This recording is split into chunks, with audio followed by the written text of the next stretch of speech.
Hello everyone, I'm still alive. I know that at this point there's no point saying that I go on a hiatus temporarily. It's more like I actually make things temporarily as an exception to a hiatus.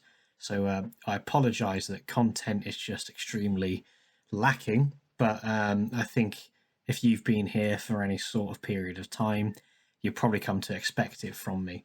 I'm going to explain what is going on pretty quickly because this is nothing like any video I've ever made before. I want to get back into the swing of making videos as I have done, but it's just in a new routine, trying to get in the habit and adding to the routine the process of doing the research, the writing, the recording and the editing of videos. I wanted to do something light as I try and get back into a routine. Something I don't have to think a lot about, something that doesn't require a lot of analysis, and just a hobby that I've been enjoying for probably a couple of years now and feel like it's a growing interest of cigars, and I have enough knowledge, I think, to try and pass on to people who'd like to get into it, but feel a bit lacking in resources. There's lots of fantastic beginner's guides on beginner's cigars, but there's never ones that really catered to what I wanted to get out of getting into cigars. Now, the reasons why you might get into it are it is having quite a bit of revival. I felt like I've been catching up recently with some people I used to speak to years ago regarding politics and economics that I hadn't spoken to for a while. And I've just realised that I have zero unique experiences. It's a bit of an identity crisis. Everyone I'm speaking to, most of them have converted to Christianity, they're getting married, and they're taking up interests in old-fashioned things. I completely understand the drive, and cigars, and of course especially pipes even more so, are a very old-fashioned thing. They're a bit of a hobby that's dying out, and spirits as well. I know a lot of people are getting into whiskey and rum now, which was dropping off in interest for quite a while. They're seen as an old man thing, but there's a growing group of men who are trying to find things like meaning and purpose, and traditional things and hobbies are sort of on the comeback. I'm even thinking of things like fishing and bird watching. I know plenty of women who are, they could be as liberal as you like, but they're getting into crochet and knitting and that sort of thing. And cigars is something that I'm glad to see as having a bit of a revival, and I want to try and contribute to it if I can. And from my perspective of being very budget oriented, these are luxury things. These little bits of leaf are they can be mind-boggling as to how much they cost, especially in the UK. Now, I know Academic Agent, of course, in Britain, has made a few videos on cigars, famous for really enjoying cigars, and he loves Cubans. Now, if you look at this, my collection is sufficiently diminished because the last couple of weeks we've had beautiful weather in Britain, especially in the west, southwest. Even today, not a cloud in the sky as I'm looking out the window to my right. And so I've seen quite a few off. And I've also got some printouts here and some bands of cigars that currently aren't in the collection. The reason being that I smoke them so quickly. None of these are my go-tos and favourite. Well, one of them is that are consistently amazing value and just always great to put in your pocket and take out if you're going to the pub, if you're going on a walk to a park. Or just want to sit in the garden after work while the sun's still out and have a bit of relaxation. My working theory is that I want cigars to be a summer and early autumn enjoyment, and then pipes in the winter. They're more rugged, they're more classically English, and even Southern American, I should say American South. I don't mean Latin America. These are very, of course, quintessentially Caribbean and Central American. And I've just realised I've caught myself waffling already, and I'm nearly 5 minutes in. I'm going to let myself waffle. It's something that I am normally concerned about in videos where I want to get an actual worthwhile point coming across, but when this is just purely hobby, I'm going to go on as many tangents and as much waffling as I like. And this video is going to be aimed, like I said, to people trying to get into cigars, and particularly on the budget end. And the thing is with cigar prices, I don't know any product that varies so wildly in price depending on market, and that's down to taxes.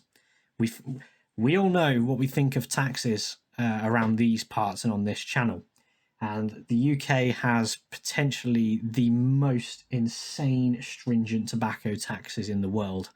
I think the Conservatives were so proud on their way out that they've enacted policies which means that anyone born after a certain year is never legally going to be able to smoke.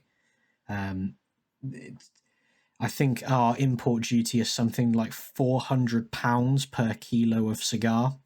It might even be closer to 500, and a kilo is probably about 70 average size cigars. And prices are absolutely insane. The absolute budget for a moderately sized cigar in the UK is £10. Now, what does that convert to? $8? When I'm telling you, okay, so for Americans listening, the go-to classic American budget, absolute budget, short filler cigar is something like the Drew Estate Factory Smokes. I think those are about $3 or less in America. A Factory Smokes is about £12 here. Call that $15. The pricing structure works that absolute budget cigars and ones which are a little bit above budget, getting a bit nicer, are basically the same price. Now, when I get into later talking more about particular brands that I recommend buying, if you're in the British market or if you're in a different market, I'll go more into details.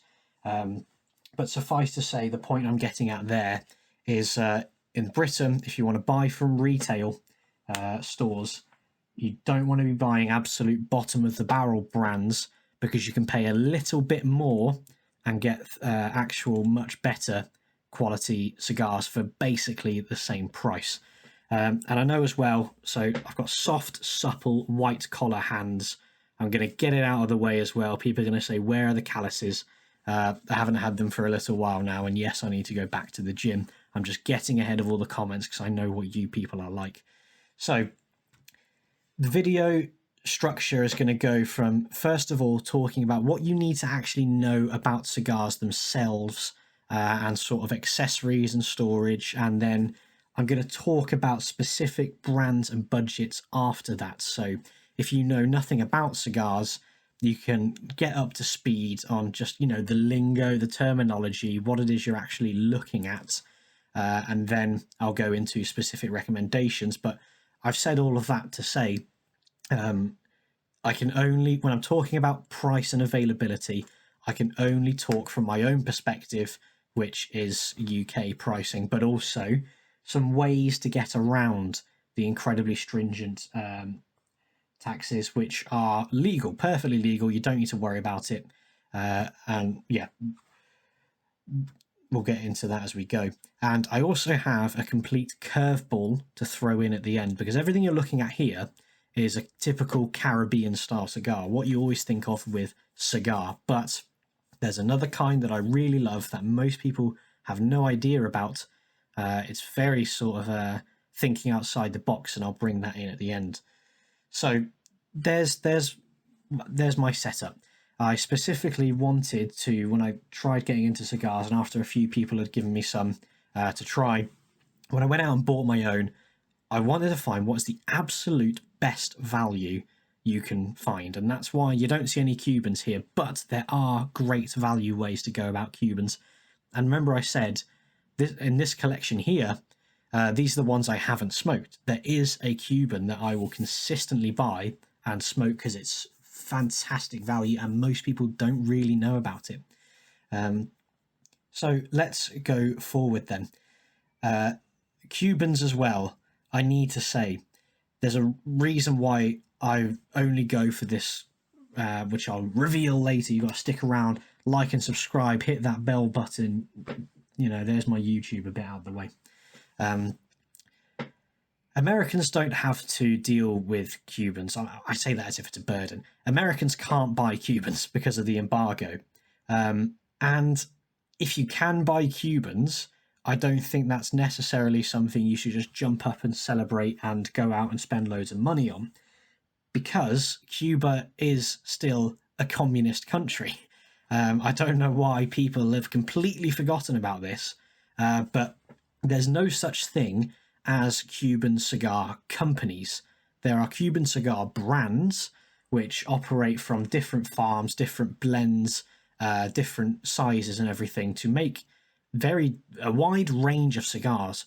But there's only one Cuban cigar company. It's Habanos SA, and it's a state-controlled company. It's literally the communist government's own company, which manages the brands and the construction and exportation and sales and of the Cuban cigars around the world. And they have an iron grip on it. They absolutely make sure that even in other markets which they sell to, that they are the ones in control of pricing and branding and deals and availability. The Cubans, all of Cuban cigars are controlled by a communist government. And when you buy Cuban cigars, you're therefore funding the second most communist government in existence. It's not that far behind North Korea. And if you are right-wing political dissident, as anyone watching this is or should be, why would you want to excessively fund a slightly watered-down North Korea and make it profitable for the Cuban government to exist and remain communist? There's my spiel. You never hear this when people talk about cigars, and especially Cuban ones. You're funding communism if you buy Cubans. So I will buy Cubans with particularly stringent conditions. I'll only buy the more expensive ones for absolute special occasions. Like I want to get a H. Upmann number 2, which is a big torpedo vitola. We'll get onto what that means. For something like, you know, when I get a house or when I have a child or something like that. It's for absolute special occasions. Or the value one, which I'm going to talk about later, because I think if you're buying value ones, you're not funding the communist state that much. But when people go and buy 25 boxes of limited release Cohiba Bahiques for thousands of pounds, for goodness sake, think of how much of that profit is going to literal communism. I couldn't bring myself to ever do it. And of course, that's not to say if you ever get gifted it, then you shouldn't smoke it. Of course you should. But I urge people, if you're able to buy Cubans, why not be conscious of it? The moral character of the people you're buying cigars from really does matter. I recently smoked, well, again, if you know cigars, you'll notice that these are all quite dark ones.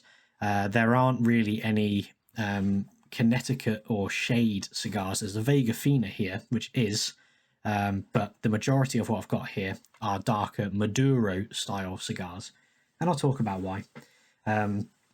But just yesterday, I think it was yesterday, maybe the day before, I smoked what was given to me, the Mayflower cigars, which are from Michael Knowles and the Daily Wire, and I trust Michael Knowles' moral character, and I think that's important to consider when you're spending. These are luxury products. You don't need these. They're not good value for money. They're not these ones aren't an investment. If you buy like limited edition of really coveted ones, maybe you could make an investment out of it, but that's not what I'm about. That's not what I'm here to talk about. If you're spending luxury money on what is completely frivolous spending, which is what this is, the moral character behind it, I think, is very important. And consider as well, Cuban tobacco farmers and cigar rollers are paid like the worst in the world, apart from like obscure places like Indonesia, perhaps. But even then, they've probably got a better deal. Coming up in the market is Nicaragua. Is now, I think it's the most productive country for cigars in the world. Most Americans, everything they'll buy will be Nicaraguan cigars. I mean, that's Nicaraguan. That. The only one I've got that's not Nicaraguan is this. It's Dominican, and which is funny. I prefer Dominican cigars from the Dominican Republic, and again, that's why there's none here, because I get through them so quickly. Okay, let's move on. I've talked about the Cuban issue and the fit. If you are getting into cigars, the first thing you're going to need to know is sizes, or what are commonly known as vitolas. Vitola is a Spanish word. I don't know what it's for, but it serves a purpose, having one word to mean size and shape. The only times that vitola names are actually adhered to though are ones which are popular in the American market. Those would be things like Coronas. I don't have a real Corona here. This is close to a Corona. But the thing that you need to know about sizes and shapes is really just go off of the length in inches and the width in ring gauge. Ring gauge is measured in 64ths of an inch. So these massive ones I've got here, this would be called a 60 ring gauge, and this thing's freaking huge. I don't even like ones this big. This is called a Gordo Vitola. I just don't recommend buying them. They are 6 inches long and what's called a 60 ring gauge. So that's 60 out of 64 fractions of an inch. So a 64 ring gauge would be exactly 1 inch wide. And a Corona, this isn't quite a Corona. Corona is typically 5 1/4 to 5 3/4 inches, so around about 5.5 inches, and a 42 ring gauge. So 42, think of that being 3/4 of an inch, or at least thereabouts. This is actually, I think it says it on here. Where is it? Come on. 5 by 40. So it's 5 inches long. Oh yeah, I'm using my wide angle lens on my phone, so I think focusing up close is going to be a bit tricky for it. 5 inches long, 40 ring gauge. They call it a Corona, as you can see on the back there. It's not really. It's a bit too small to be a Corona. There's other ones like a Panatella. Panatella is really, because that's not popular in America, it can kind of mean anything. Panatella normally means small, and Coronas aren't very popular in America. So again, what isn't a Corona length will be called a Corona, and everyone just goes with it. But the one up from that and the most popular in America, and really becoming the most popular in the world, is Robusto, which are these 3 here. These are 5 inches long by 50 ring gauge. So a nice 5 by 50. It's very almost metric. It's very precise.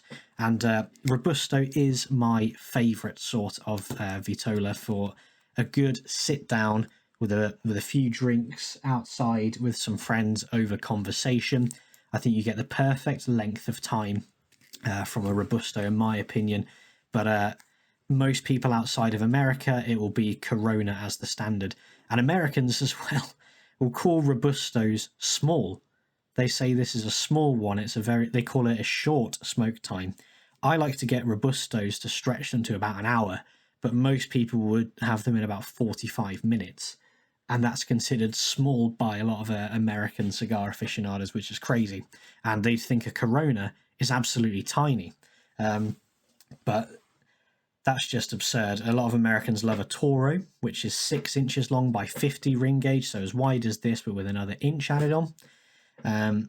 And like I said, there's the Gordo as well. Other ones worth knowing, there's the Churchill. You can imagine what that's named after. That's normally 7 inches by 50 ring gauge. There's the Lonsdale, which is just as long, 7 inches, but a much smaller ring gauge, about 38. I'll put it on the screen what this Oliva is.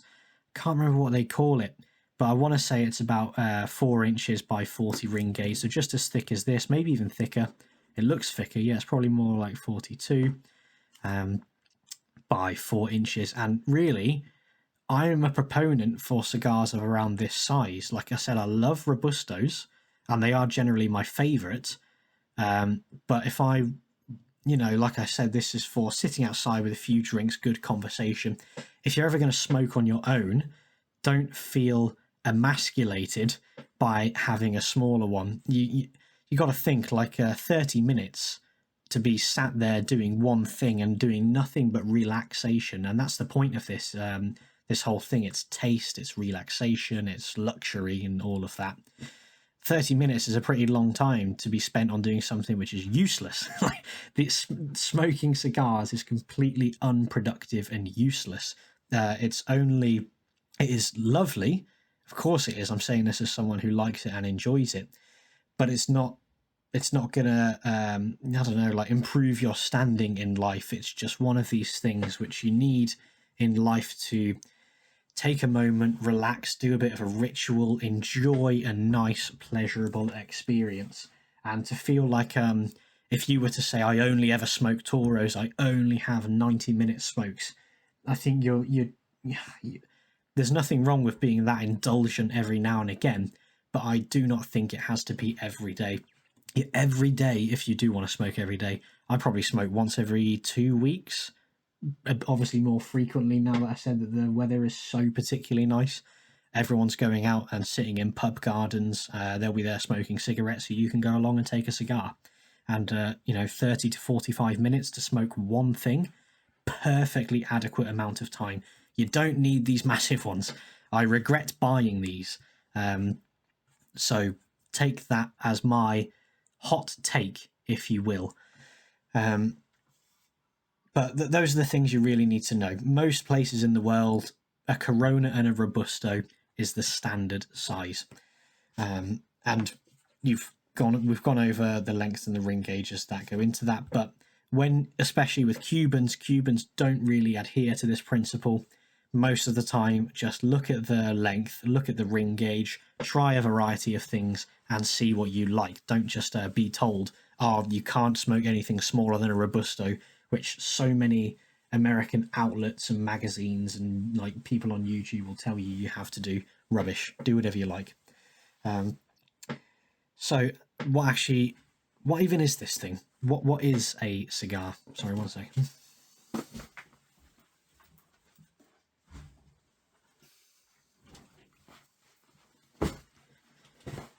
So we talked about the sizes, but what actually are these things? Well, everyone knows that they're tobacco. It's a leaf. It's a plant, rather. It's the leaves from a plant from North, Central, and some parts of South America. And these are constructed in a very particular way. I think it's very useful to always look at the foot of a cigar. So bear in mind, this is the body, that's the head, that's the foot. And you can't really see because, like I said, the camera's not focusing very well on this lens. But basically, these are tobacco leaves which are harvested, left to ferment, dried, and then rolled into this shape. And it's worth understanding that you've got your filler, which is the bit on the inside of the cigar. There's the binder leaf, which holds all of the fillers together, and then there's the bit you actually see, which is the wrapper on the outside. Now the wrappers are the leaves from the bottom of the plant, which get the most nutrients, therefore they're the biggest, and they're always the nicest looking ones. Because these things are luxurious, people expect them to be presented nicely, and that is the wrapper on the outside. And you've got to think of the makeup of a cigar in terms of blends. And if you like whiskey, you will understand exactly what I mean by that, because plants grown in not even just different countries and not even just regions, like it's quite common if you look at Nicaraguan cigars, they will talk about if it is a puro. So puro means a cigar with all the leaves are from one particular country. Kind of like almost like a single malt in whiskey. and they all have different blends. And Perdomo in particular is someone who is a company that really understands this. Not you can't just say, "Oh, this is a Nicaraguan Puro from the Esteli region or the Jalapa region," or of Cubans, it's Vuelta a Baja. I think I'm pronouncing right. Region. You don't need. It's still not a solid rule, because in every region where you've got some fields which are closer to water sources than others, some which have more volcanic soil than others. Like I said, I do prefer Dominicans overall as a general rule, but they vary very greatly. And that is why a brand can have so many different kinds of cigars. It's because they've all got different blends, and you'll have to find out what you like.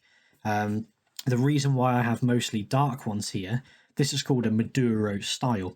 I'm pretty sure Maduro is just the Spanish word for ripe, and that means that at least the binder is left to ferment longer than a more lighter shaded one.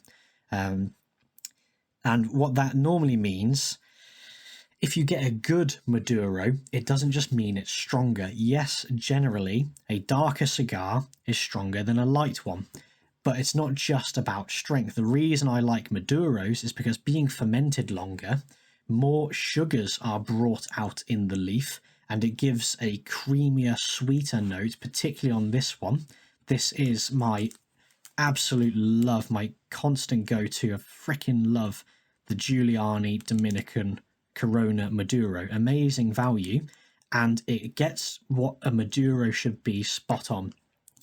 If you buy low quality Maduros, they could be just like this or even this naturally, but then the leaves are coloured, and a lot of crap whiskies will do the same thing for the same reason, just to make it look more appealing. And it's not necessarily darker cigar is stronger, or especially not spicier.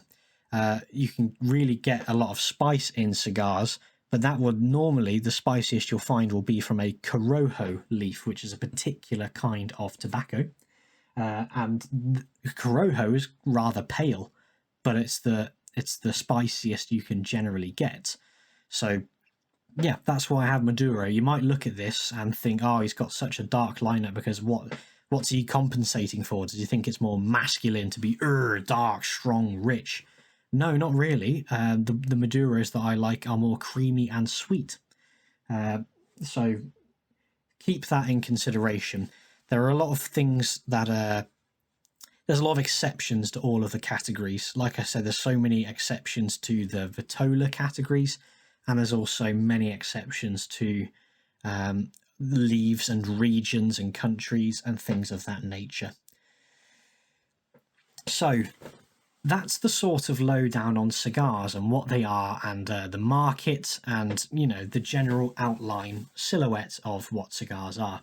So now I'll be happy to get into brands, and I'll talk about, before I talk about any of the ones here, even though I've waxed lyrical about this already, I've got some bands that I've taken off of cigars that I've smoked, and I'm going to show the band on screen, talk about it, about the particular market it's in, what I love about it, if it's good value, and I'll get through a bunch of these bands that I've collected. Then I'll get through the printouts that I've got here of cigars that I love but don't have here right now, and then we'll talk about the cigars I have got there. And remember, I said I'll throw in at the end a curveball. Right, so the first one I'm going to talk about, because you can't get these in the UK. Baccarat, the game. Oh my freaking goodness. Absolutely loved this. I got this thrown in with a bundle when I bought like 5 cigars. Someone threw I was going to say a Robusto of this in. Here's another exception. Baccarat calls their 5x50 Vitola a Rothschild. Rothschild normally means 50 ring gauge, just like a Robusto, but 4.5 inches length. But a Baccarat Rothschild is same as this, 5 inches long, 50 ring gauge wide. Baccarat is very, very unique because it is a Connecticut shade wrapper, which I think is the same as this one. Connecticut shade is normally your very, very pale, milder type of wrapper leaf. But Baccarat has, some would call it a gimmick if you wanted to be cynical, but I absolutely loved it. A sweetened cap.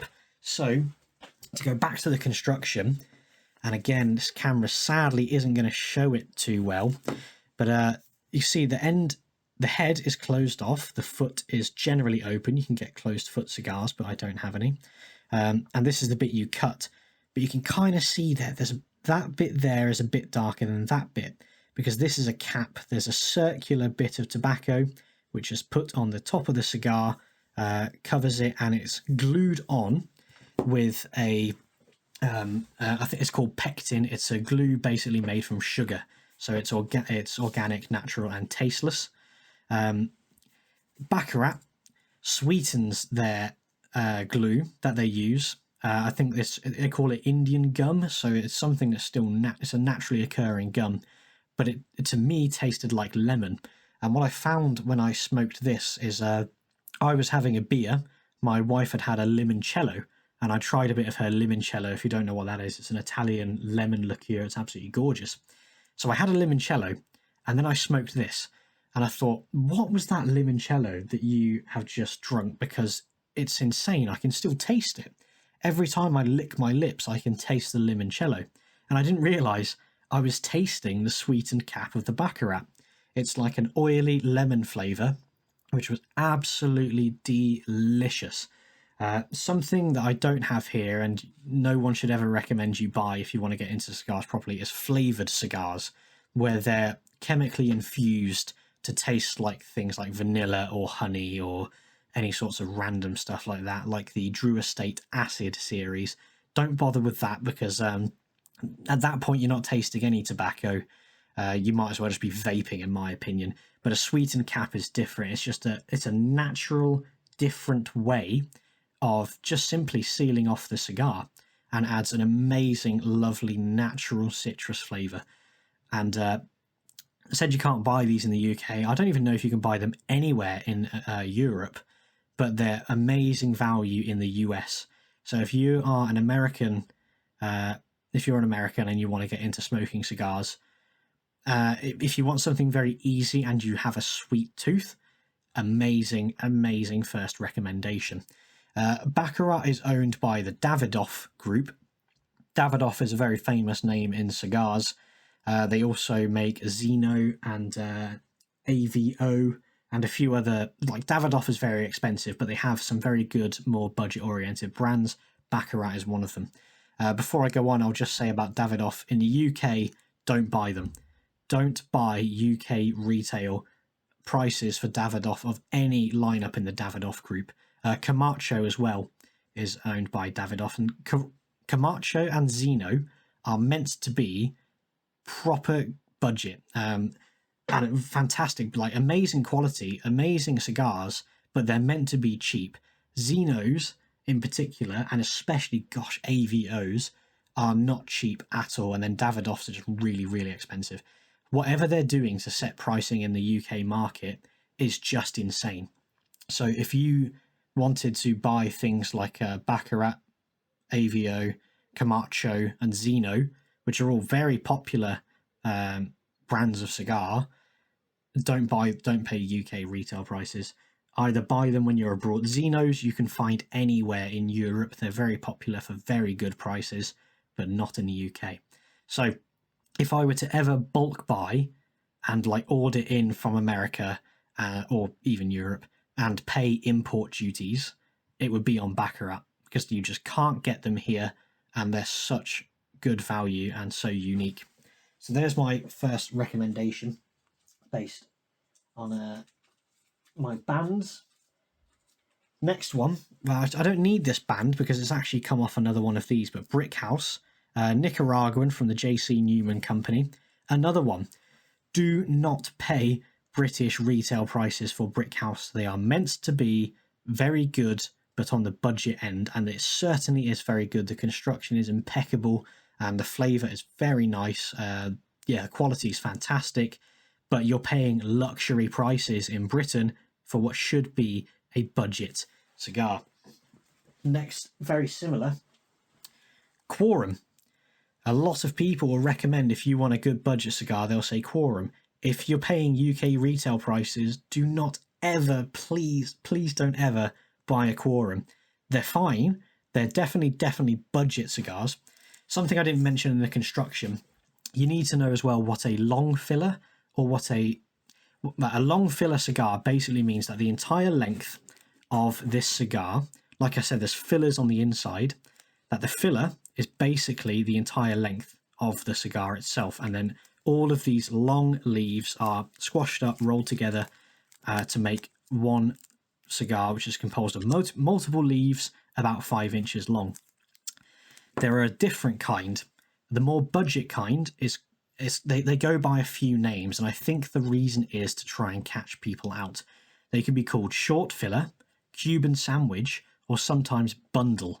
What that means is that the fillers, or at least some of the fillers inside the cigar, are not the full length. They're basically offcuts of tobacco from making long fillers.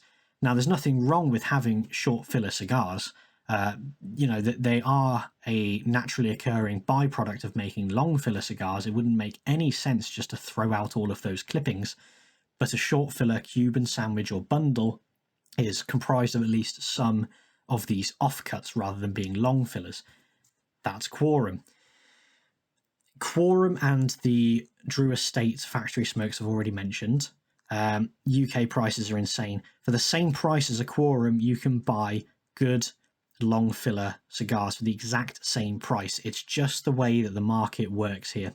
But if you're in Europe and America, Quorums and factory smokes, amazing value. Again, I think in Spain you'd pay about €3 for a Quorum Shade Robusto. I think I paid £12 for the one I've got on the band here. Stupid, absolutely stupid. I didn't know it at the time.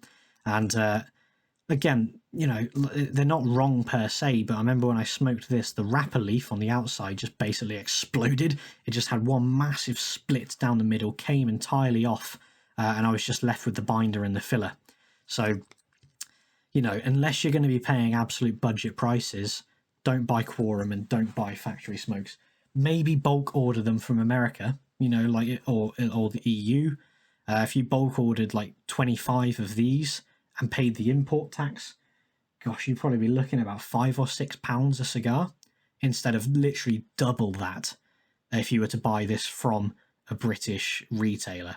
So keep all of that in mind, and it's all budget dependent. It all depends if you'd rather spend a lot in one go for less price per cigar, or if you do what I have to do, because I'm trying to buy a house here, I'm trying to save for a house deposit, not spend a lot at one particular time, but spending maybe about £10 to £12 a cigar, you want to make sure you get the absolute best out of that if you're only going to be putting down 50 quid at a time. What else have I got here? I'll grab a few Cuban bands and talk about them. Bear with me.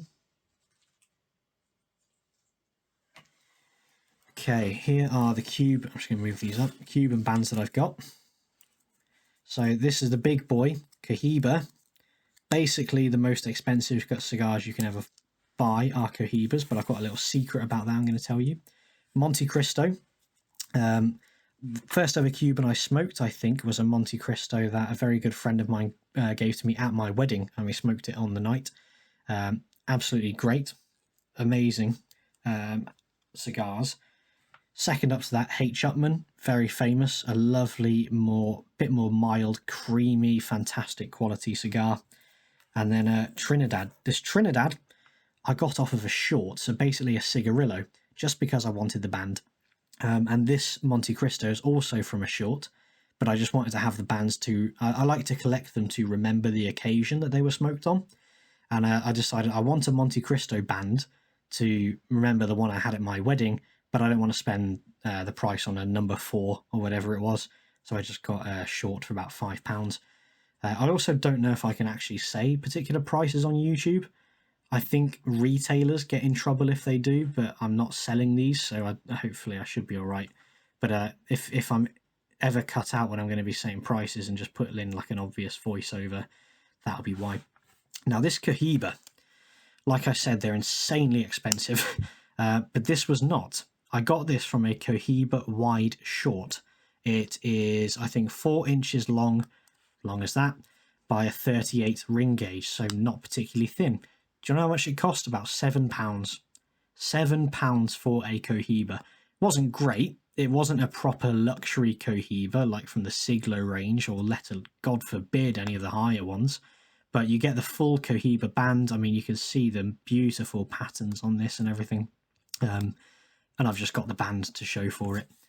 And H. Upmann I absolutely love. If I didn't have my scruples about Cuba, but also price, if I just, if I could spend whatever I wanted on cigars all the time and I didn't care about the communism that I'd be funding, it would be H. Upmann.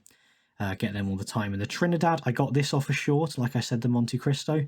Monte Cristo is just way nicer in my opinion. And I should also say as well, Cubans are amazing. They are absolutely unique. And if you're in America, you might never have experienced it. They do have a taste that cannot be replicated in any other country. Even if the exact, in most of nearly all cigars that are made, they come from the seed of tobacco plants taken from Cuba by families who fled during or after the Communist Revolution. They took the seeds with them, and still, if you grow Cuban tobacco seeds in any other country, it will not taste anything like a Cuban. And so if I ever want that unique Cuban flavour called the Cuban twang, which you can look at other better qualified people to explain what it's actually like. I can't do it full justice. If I ever want that, I'll go for a Monte Cristo short for around about £5. Again, it's extortionate. You pay something like €2 in Spain. But I should also say, on the topic of budget, I said I would tell you a very legal way to get much better value. So one is you can order bulk from other countries and pay the import duty when it arrives. But the best way to do it is you go on holiday. When the UK laws are, when you bring a suitcase back from going on holiday, you have a limit of 50 cigars that you can bring back. A lot of people, you probably know, if you're British, family members, when they go on holiday, a friend or family member will say to them, can you bring me back a massive sleeve of cigarettes? The reason being that, of course, cigarettes as well are also about half the price in most other countries. If you go on holiday to Italy, France, Germany, Spain, you can bring back up to 50 cigars and pay half the price you would here on retail. And again, Cubans, if you're going to buy them, that would be the best way to do it, because you are giving less profit per pound to the communist government. So there's my recommendation with that.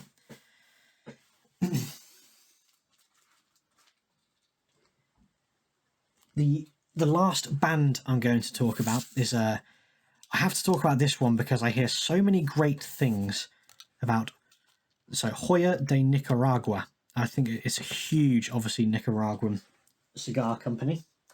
And their Cabinetta series is really interesting. It's got at the head of the cigar is dark like this, but the body is Connecticut shade, a lighter kind of leaf.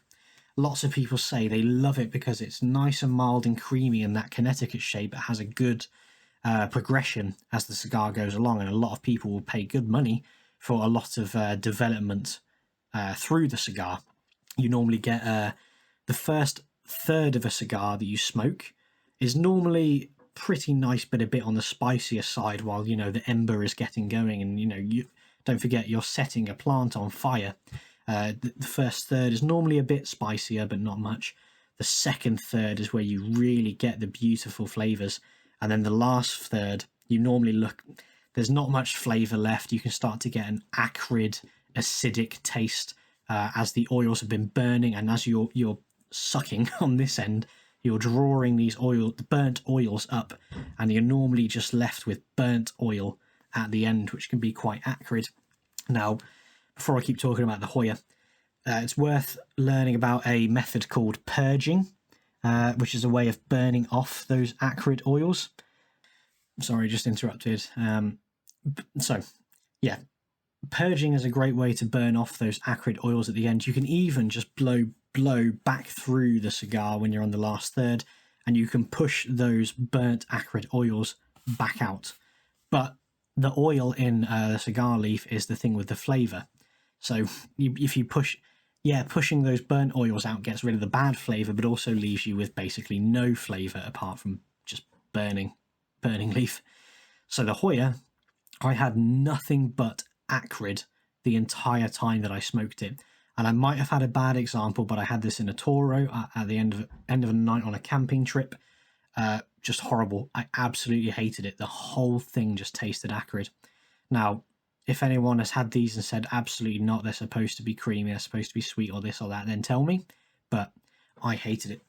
So next, this is, I've tried to keep this broad because I know only a small amount of my audience are also British. The majority are American. But with my printouts here, I have to go specifically British market because, as I was saying at the beginning, I can only talk about my market really when it comes to actual pricing and value. And I want to be get the absolute best value for my money because I'm not loaded. I'm trying to buy a house. I'm trying to set up a foundation to start a family. And of course, that's nothing but bloody expensive. I don't want to be spending silly money on cigars. So the ones that I smoke routinely, none of them are here because I smoke them so much. So here we go. This is a printout of the Cuban that I said is amazing value. £11. It's 5¼ inches by 42. Jose El Piedra Brevas. They come in multiple different vitolas. The Brevas is massively slept on. Lots of people love the Cazadores, which is 6 inches by, I think it's 40 ring gauge. So you get a bit more tobacco, but this is a bona fide Corona size, and I think Corona is the best way to smoke a Cuban. And there's multiple reasons why. You got to think with a Corona, there's less filler and more wrapper. And like I said, the wrapper is the more premium quality leaf. So when you think about it, you almost would want to more smoke Coronas. Then you're getting more wrapper, which is really the best bit. It's the cherry on top. There you go, £11. I don't know if I'm going to have to blur this out or repeat myself because of YouTube's restrictions on this sort of thing. But there we are. If you are going to buy Cubans and you have the same scruples that I do, you don't want to spend a lot of money, but you want to get the Cuban taste and you don't want to give much money to a communist government, get this cigar. There's cheaper ones than this. There's a brand below this called Guantanamera. And of course, it's worth saying this is obviously a bundle Cuban sandwich filler cigar, short filler. It's not entirely short filler, but it's not a premium one. Obviously, that's reflected in the price. I think if you want to buy a Corona in a long filler one, the cheapest you're looking at in the UK market is about £20. So for half the price, you can still get a well-constructed Cuban because this isn't the bottom of the barrel. There is a brand below it, like I just said, Guantanamera. Guantanamera's taste absolutely lovely. A good friend of mine gave me a pack of 3 Guantanamera Minutos, smaller size cigars, and that sort of kicked off my value journey because I loved it. It was amazing smoke. But what irked me when I then bought a Guantanamera of my own was I was then a bit more accustomed to cigars. I knew a bit more what I was doing, and I just thought the only place that lacks is construction. The quality control, they're a bit warped. They can have bits coming off. But Jose El Piedra, you get great value, you get the great flavour, and just a bit better construction. So I think just spend a little bit more, get yourself Jose El Piedra. Best value Cubans by a long shot. Now, next one. You'll see this one here is from Nicaragua, and it's a good bit cheaper, but it's also a Robusto. I do not think in the UK you can find a cheaper Robusto than this. And when I said before, a Quorum Robusto is probably about somewhere between 11 to 13 pounds. This is so nice. It's honestly, this is a standout cigar on its own, let alone the fact that it's great value. A lot of people will say that Curavari, now that they make, this is of course again a short filler cigar. They make long fillers. For I think a long filler Robusto, you'd go around about £13. but I'll put a screenshot up here right now of when I smoked this one before. The main reason why you'd want to buy long filler is a consistent flavour profile, but also the construction, particularly the ash. Ash, I think, is good to have on a cigar. I like to see, challenge myself. How much ash can you keep on there? You don't want to be constantly flicking the ash off like you might do on a cigarette. It keeps the flavour in, it protects the ember and allows the cigar to burn for longer, lets it burn cooler, therefore. Burning slower means burning cooler, and you get to preserve the flavours and enjoy it more. So I'll put a screenshot up of when I smoked this cigar, and I got a huge ash stack on it. So I thought to myself, if I can get a massive ash stack on the short filler cigar, why would I need to buy the long filler one for more money? Seriously, this is absolutely amazing. A lot of people say that Curavari is the closest you can get to a Cuban flavour without being Cuban. Now, that might be true, but don't take that to mean it tastes like a Cuban. It's quite a carefully worded statement. The closest you can get to Cuban flavour from a non-Cuban. But this absolutely, it tastes so refined and sophisticated. And it has a bit of the almost like nutty, salty breadiness, a little bit of the sort of flavour profiles which make up that unique Cuban twang. It's not the same, but it does almost emulate it. Amazing value. Just pick one of these, and I'm fairly sure these are readily available in America and Europe as well. No matter what this is like, no matter what country you're in, no matter what your tax situation is or embargo situation, you should buy this. It's fantastic. Now, I didn't need to print this off because this is the one I've got here. Giuliani, Dominican. Like I said, I sway towards Dominicans. 5 inches, 40 ring gauge. This is not a small cigar, even though, in most places you look, people will say a Robusta or a Corona is small. No, they're not. It's simply not true. I'd say small begins about there, like 4 inches by 38. That's small, and it's look at it. It's not that much different to this, really. So, yeah, don't go compensating for anything. You may be lacking by getting things bigger than this just for the sake of it. £8 there. The amount of leaf you get for £8 is great. And best part, these are long filler. So it's a good thing I just talked about long and short filler. You're getting long filler Dominican Puro at either Corona or Robusto size for short filler prices. This is why I say don't buy Quorum. Don't buy factory smokes in the UK. Because you'd pay £5 more than this for an objectively worse cigar. I really think the Giuliani Coronas are the single best value for money cigar you can buy in the UK. No matter who you are, you can go out and buy this and have a bloody good time with it. So honestly, at that price, I think there's no reason not to. Now, I don't think you can get them in America, but it says right here, made by Abeja Cigars. Now, maybe Abeja Cigars is a company with different brands that are more available around the world. See, I don't even know. I don't think you can get these in America, but I think you can get them in the EU, potentially. But if you can't, try and find Abeja Cigars brands that you can buy, because just absolute knockout. And like I said earlier, they actually get the Maduro profile right. This isn't just a cigar darkened and made a bit stronger. This is lovely, creamy, and a natural sort of kind of like, I want to say cherry sweetness, but like imagine the sweetness you get in a cherry, but without the cherry flavour. I don't know if you can separate those two things in your mind, but if you can, then that's what you get with this. It's absolutely delicious.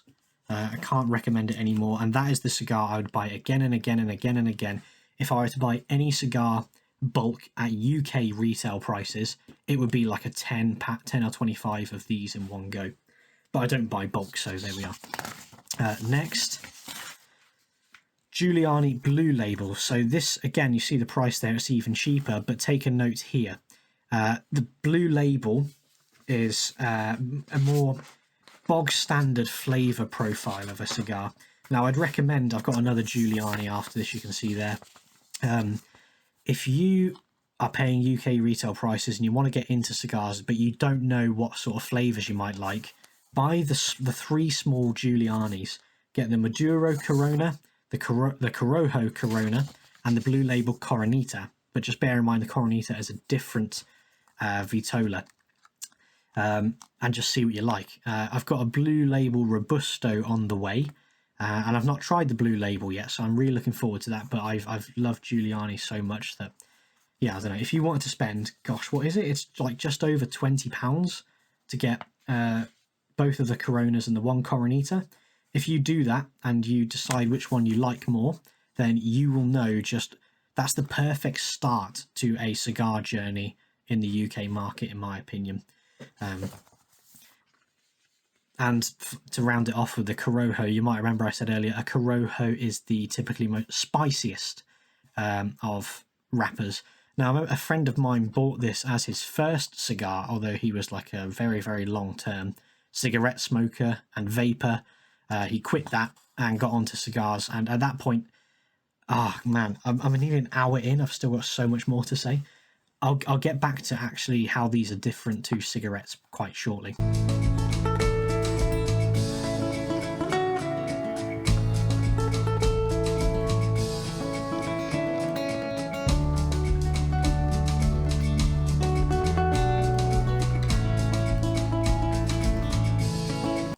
But I said to him, buy the Maduro Corona because it's sweet, it's a bit more sweet, a bit more creamy, a bit easier to get into.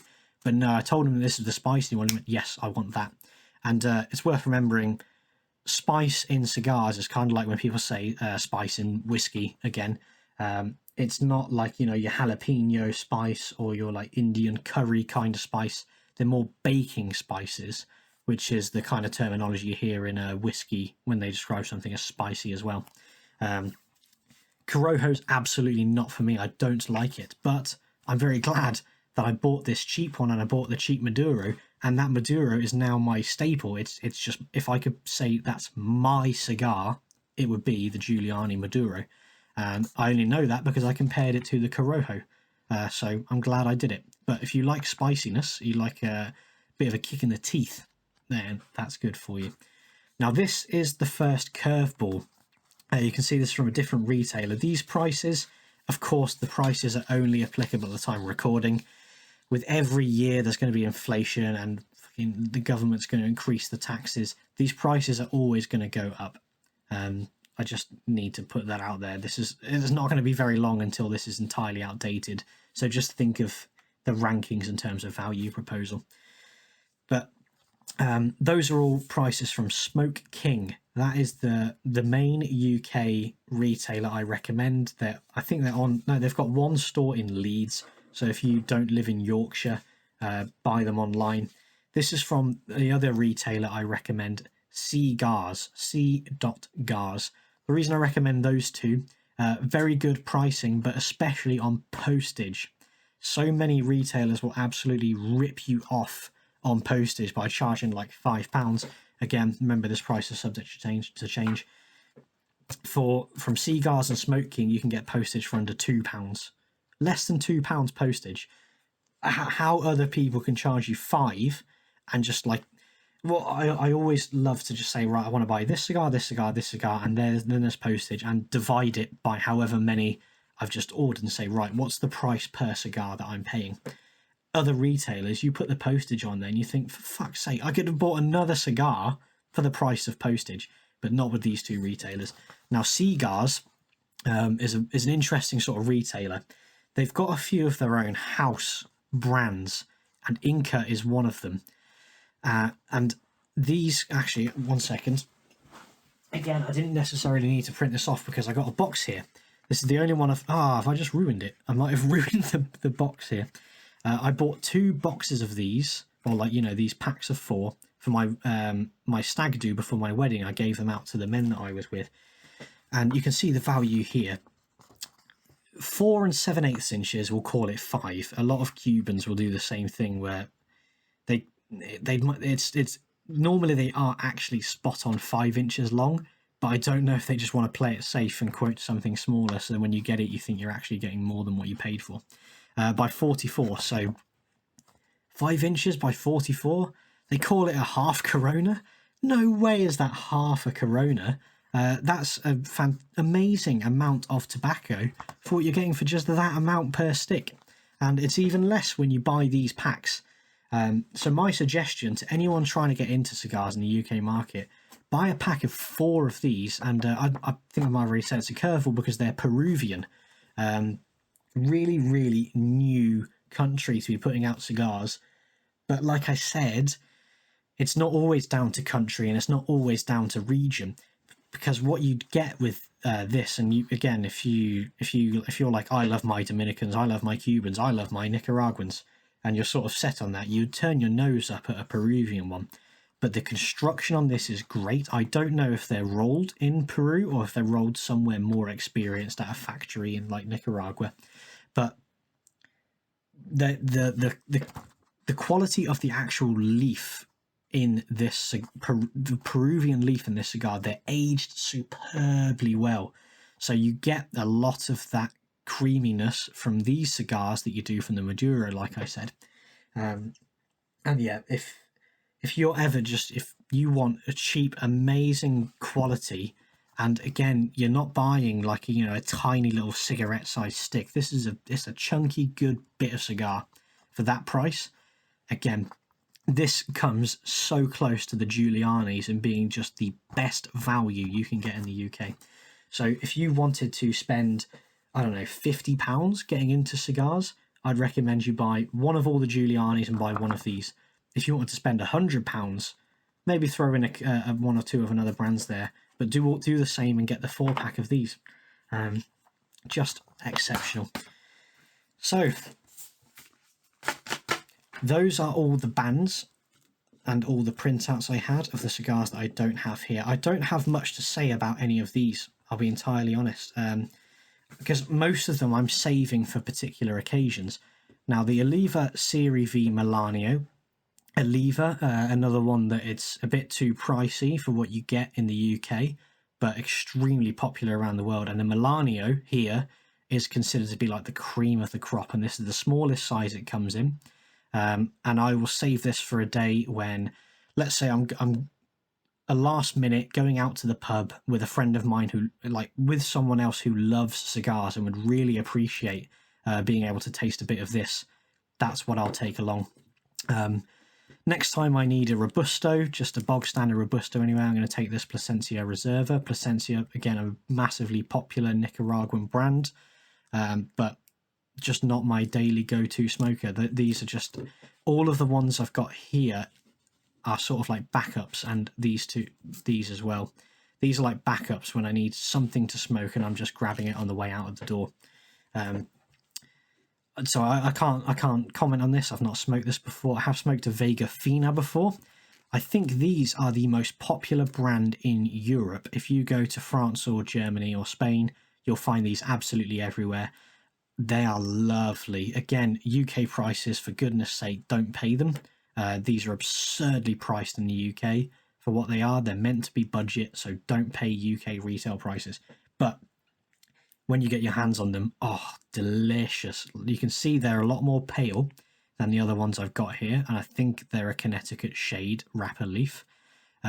Just, yeah, delight. I think, like, yeah, delight is the way to describe the flavor experience you get with this. With other ones, they can be refined, they can be tasty, but that's delightful. It's so easy smoking, and you don't necessarily need a Robusto. I think if you could get these in a Corona or like a half Corona, you'd be great. This is one I'm saving for a special occasion. In America, these are called the La Aroma de Cuba, but this is from Europe, so it's the La Aroma del Caribe, and I think because we can get Cubans in Europe, so it might be false advertising. The Mi Amor in a Bellicoso. So you can see there, that's not a rounded tip, it comes to a point. That normally, when it comes to a point in the Vitola, is normally called a Bellicoso or a Torpedo, which makes no sense because torpedoes I don't think they have a pointed warhead ends, do they? They might do, but I think, an actual torpedo is a bit more rounded like the rest of these. But I hear amazing things about these. If you can get them for a good price, then great. They're a brand by Ashton. Ashton is a large... I don't know if this is Nicaraguan or Dominican. I want to say Ashtons are Dominicans, but I think this is Nicaraguan. But I don't think any company imports Ashtons into the UK, so we just don't get them. So I've only got one, and I hear amazing things. It's got a fantastic rating from Cigar Sommeliers, so I'm just saving that for a good occasion. Sort of like a special occasion that doesn't quite warrant a luxury Cuban. This is horrible. I hate this. Alec Bradley Max the Freak. I had 2 of these. I picked up 2 of these. I smoked one on a hike because I knew it's clearly not refined. This is a proper budget, just stupidly big stick. And oh God, the quality's crap. You can see there's a bit peeling there. There's binder exposed all there where the wrappers come off. Tasted of nothing but grass. Shit, I hated it. And they're the main reason why I think you don't need to buy ones this big. Brick House, I've mentioned them. When you can get them for a good price, these are superb quality for a budget cigar. Thankfully, I paid a budget price for this. It's in the huge Vitola, which it doesn't need to be. For goodness sake, just buy these in Robustos. You don't need ones this big. I can't recommend it. But the Brick House itself, I absolutely can. It's lovely. And lastly, another Alec Bradley brand. Now, this is Alec Bradley. It gave me such a poor impression. I honestly don't think I will ever buy another Alec Bradley again. But I bought this at the same time. I got this at the same time I got the others. This one is a bit different though. It's actually quite special. I don't know if you can see there. It says "Tu ligeros" right there. Two looks like it's spelled ligero. Ligero is like I said, the wrapper is the leaf from the bottom of the plant. The ligero is the leaf at the very top of the plant. It's the youngest, so it's the most potent. It packs all the flavors into a small bundle, and it gets the most sun.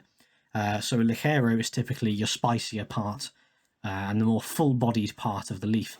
And this, I think it has a binder made up of 2 ligero leaves. That might be right. Might be wrong, I'm not sure. So it's got a bit more going to it than this piece of shit. I think I'm being too harsh on it, but just like, I don't know anyone who should ever buy that. But it's got something more unique to it, and Brick House is just nice on its own. So yeah, that's why I've got them. Like I said, these aren't my typical rotation. My typical rotation aren't here because I smoke them. So I don't have a whole lot to say about those guys, but there we go. On to the next stage. We're nearly at the end of everything I can say, but the next thing worth knowing about is cutters and lighters, because obviously I can't just put this in my mouth and smoke it. I need to cut the tip off. That sounds dodgy. I need to cut the cap off and I need to light the foot. So this is another area where I've been completely budget, and other people might go extremely expensive. You can buy from companies like Zicar, Calibri, ST, DuPont if you want to spend stupid money. If you've got the money to be stupid about it, then why not? I still think you should be more financially responsible. But I have no choice. I have to be financially responsible. So, just push these back up. Here are my cutter and lighters. Bog standard stuff right here. These plastic ones. Now this is a company called Vertigo. I got this from an actual tobacconist.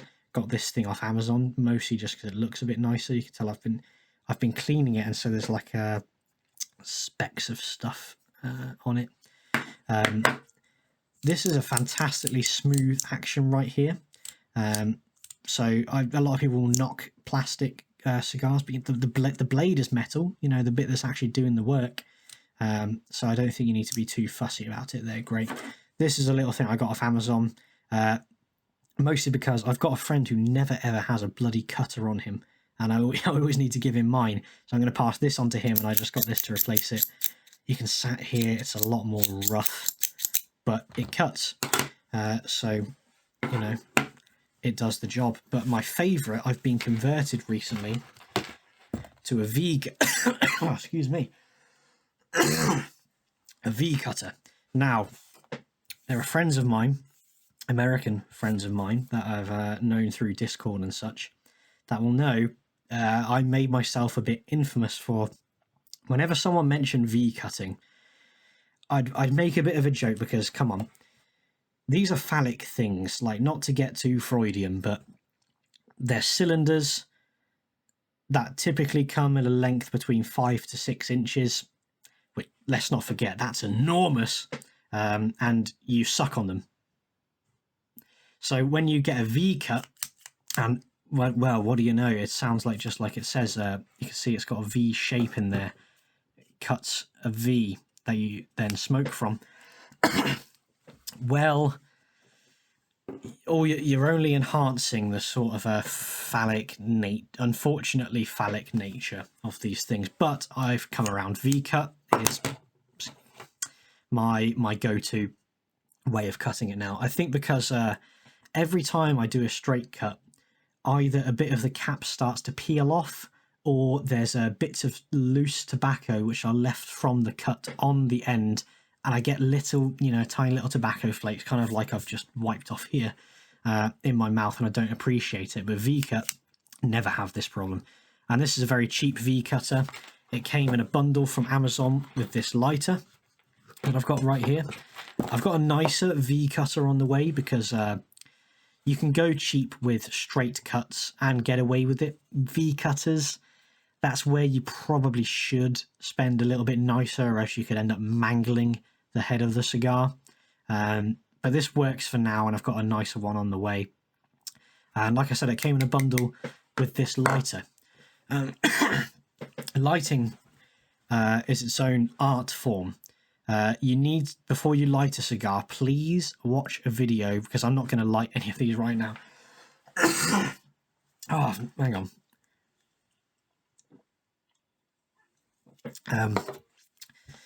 It's not just like lighting a cigarette, where you can just take your Bic lighter on the end and it just goes woof, it's off.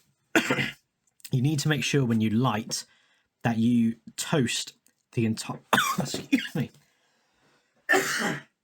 What's going on? I've not eaten or drank anything this whole time recording. Maybe it's telling me it's my sign that I need to wrap up.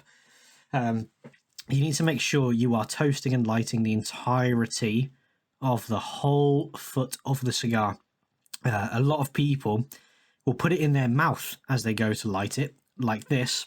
And you've got to think, you can only see this top half of the cigar when you're doing that. What you want to do when you light is make sure you get the entirety of the edge. And so a torch flame is the best thing to light a cigar with 9 out of 10 times. Especially if you're outdoors. There's only, it's a pretty niche thing to be able to smoke indoors, either in your own house or in a cigar lounge, which cigar lounges illegal in the UK. You can get them in other countries, but I can only ever feasibly smoke outside. So a torch is the most windproof thing that you can get. And I like a double flame. A lot of people will swear by single flame because you can be so precise with it, but it just gets the job done quicker. And I love this little gimmick of the hinge. Honest is a good budget brand. It's all just Chinese tat, really, at the end of the day.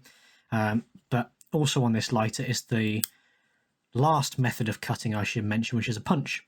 And all that simply does is put a little hole in the head of the cigar. And on that topic, when it comes to cutting a cigar, do not do the noob thing of going like that. That is far too fucking much. Remember I said that the cap is this little bit on the end here. All you need to do is absolutely skim the top of the cap like that. Like that is, you want to get it in there like that. The absolute end, you can't even see it coming out the other end. And in one quick motion, cut it. People, actual tobacco farmers are renowned for literally just getting their fingernail in there and just peeling away a bit, because all you need to do is just remove this blockage. You don't need to take the entire cap off. You can just literally get your fingernails under there and just rip a bit off so that air can pass through all the channels that these squashed and rolled up tobacco leaves have. So that's why I don't spend a lot of money on cutters. Some people will say, no, you have to spend at least £50 on a Calibri cutter. No, you don't. All you need to do with a cutter is create an opening for air to pass through. It's not that deep. But like I said, a V cutter, that's where you want to spend a bit more money, in my opinion. The last one, if you have the opportunity to light with a soft flame, then great. That means you're in a position where you can smoke inside, which is great. And I'm sure I would love to be able to use a soft flame. I think you'd probably keep a lot of the nuance of the flavour that you might end up just burning off for the first third when you're just, lighting the fuck out of it with a torch. But on that note as well, I should say, the typical advice is you don't go like that. You want a butane lighter first of all. Don't use a Zippo. If you're going to use either soft or torch style lighter, butane. It's refillable and it's odorless and tasteless. But a Zippo lighter fuel has a taste to it, so don't go using that. And just to be safe with a butane, don't shove it directly into the cigar. Do it at an angle so that any fumes wouldn't be going all the way down the length of the thing. But I think that's all I have to say about cutting and lighting. Let me clear my... don't want to wreck my nicer lever. Clear my space. And the final thing before I get into my long teased curveball is storage. Now, where's my... Here's another thing where I've gone absolutely budget. You can spend a lot of money on humidors. You can spend little money on humidors. And a humidor, all it is a box which should have a good seal on it because, well, remember I said all the flavour really comes from the oils in these things. You don't want them to dry out. They need to be kept in a controlled environment, which will be a humidor.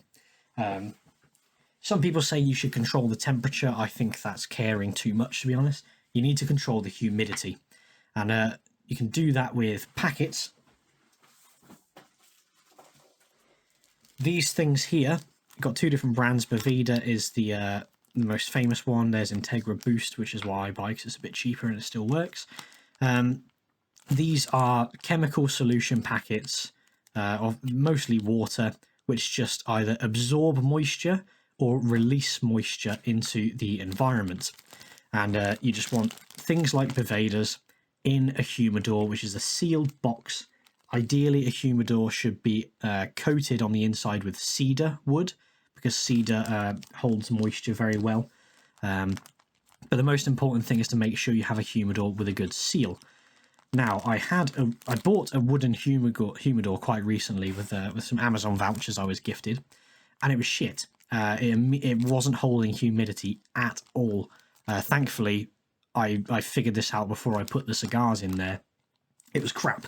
So I went for a different solution, and this is keeping on the budget focus. It is a glass food safe sealed jar.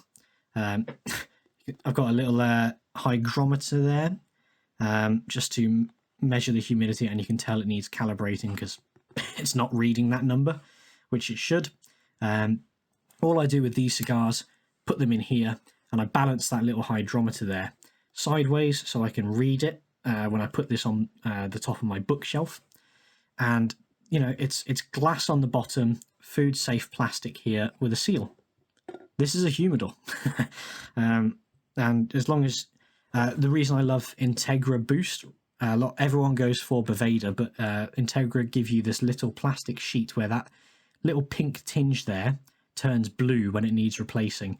So that's just a fail safe from this cheap crappy little hydrometer I've got there. But as long as this packet is soft, then it means it's working. When it goes hard and dried out, you need to replace it.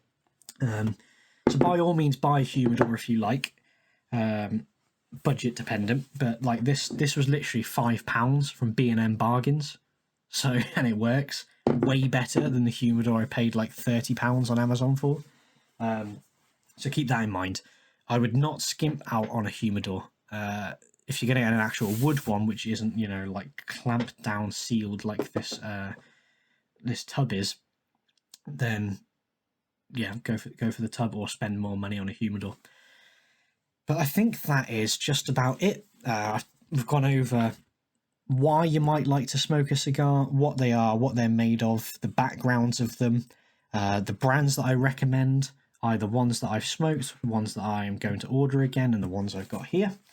Cutters and lighters. Before we move on from storage, you would have seen I have this little box here that I kept the lighter and the cutter in. What I might, if I need to carry more than one cigar anywhere, I'll just put them in here, secure them, and close this. It's a hard sort of plastic shell thing that I got really cheap on eBay. Works great.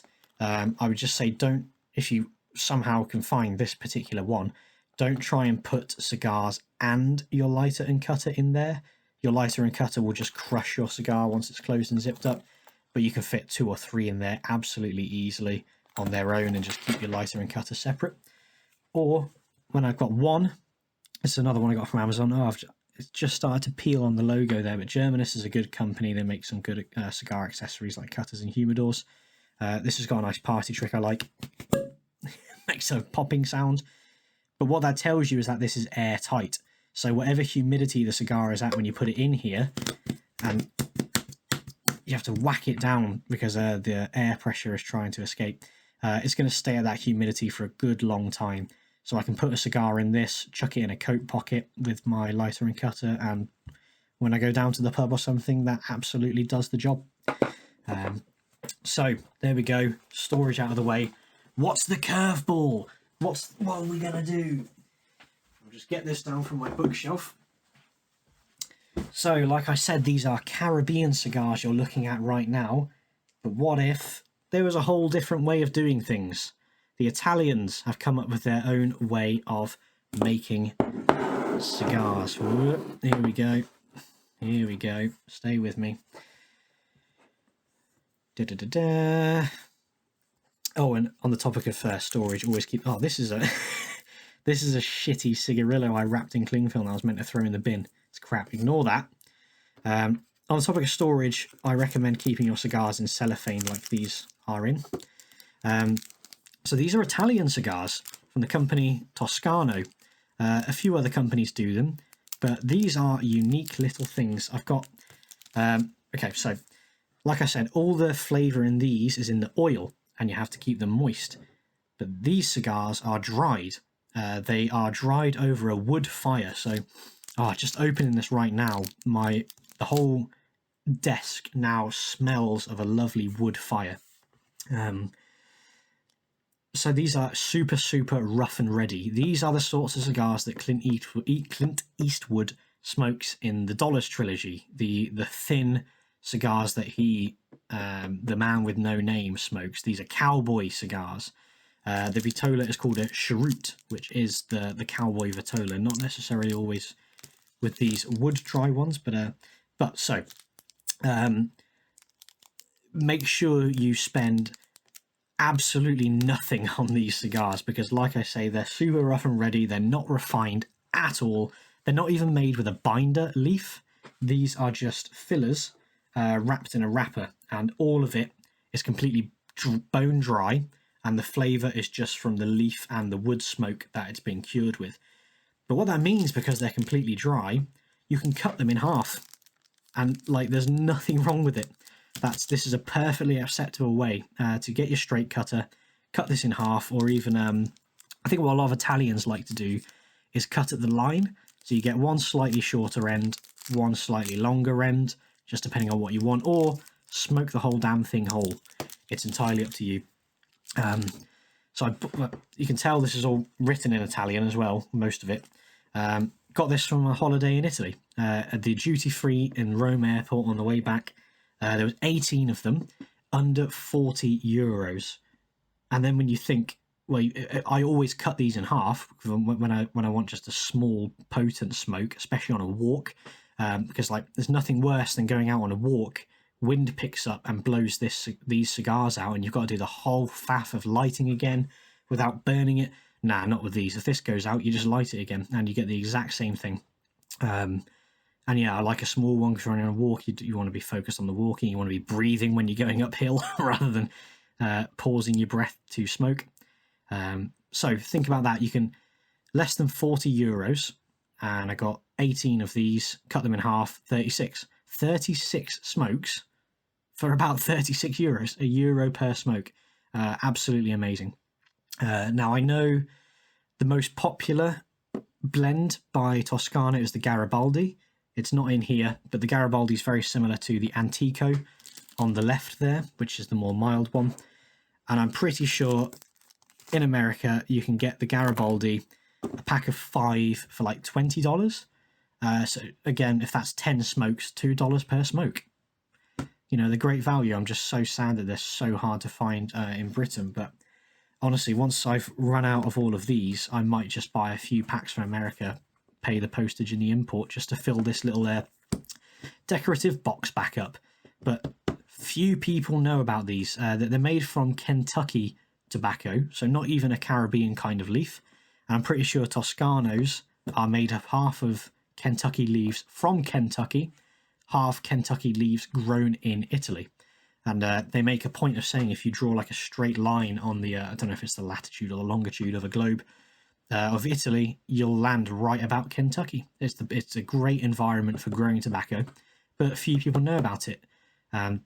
Even fewer people know that when they watched The Good, the Bad, and the Ugly, and they thought, I want to put on a poncho, go shoot some people, and look like Clint Eastwood.